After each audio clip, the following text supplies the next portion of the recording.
Hey everybody, this is the Plow Zone. How you doing? You know how like to give people stories, and today we are going to talk about PTSD, which is a serious issue around the world, and many people suffer from it. Just don't have to be from war or anything; it can be any kind of trauma in life. That's Scotty M. Reese right here. Thank you, my friend. So, you brought this up for us to do this this show about PTSD. So why don't you elaborate on that a little bit? Definitely. I was in the Marine Corps back in the 80s, and had a lot of people that were affected by PTSD. But there's been a lot of wars going on, and a lot of our soldiers went to war as young men. And there's a lot of post-traumatic stress disorder is what PTSD means.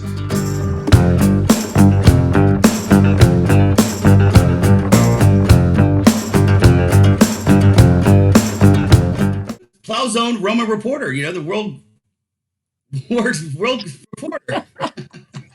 There she is. Ryan. Hey, Well, what's hi, up? everybody?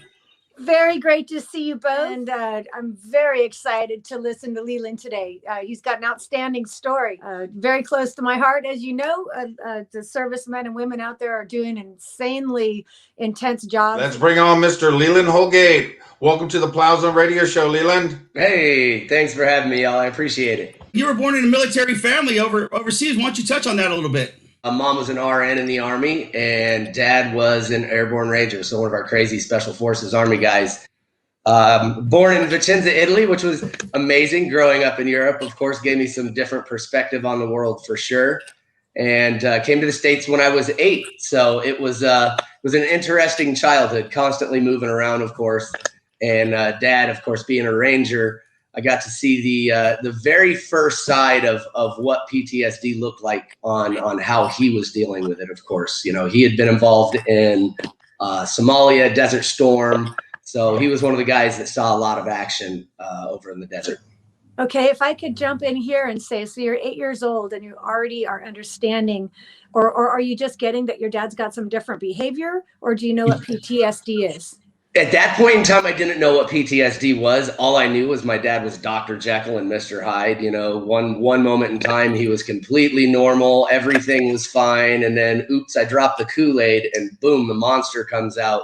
And you got to see a whole different side of an individual. You know, it was very interesting growing up. And of course, frightening as a child, just to kind of see that and not understand where it came from. That was the biggest thing, is like, why is this happening? I don't understand. It was something so small. And I realized I did something so wrong. Okay. Did you have other brothers and sisters that were going through that too? Yeah. So I'm the oldest of 5. And I actually, at a very young age, I got used to antagonizing him to make sure he'd come after me and leave them alone type of thing. Oh, Lord. Or anytime I saw, you know, something like that starting to happen, I would make sure I was the shit heel that took his attention. Okay, well, I find that actually there's a bridge in there somewhere where today you're actually still building a bridge for people to heal. So, Leland, when did you get the bug to go into the service? That happened like early on, and it's funny how that happens, right? So here's my hero, but he's destroying me my whole life, and still I want to follow in his footsteps type of thing. So, I mean, at a young age, probably 11, 12 years old, first time I saw any of the war movies and Top Gun and all that stuff, that was it. I was hooked. I saw Dad, and he being my hero, of course, I wanted to follow in his footsteps. So, yeah, I wanted to join super early on. What did you like about Europe?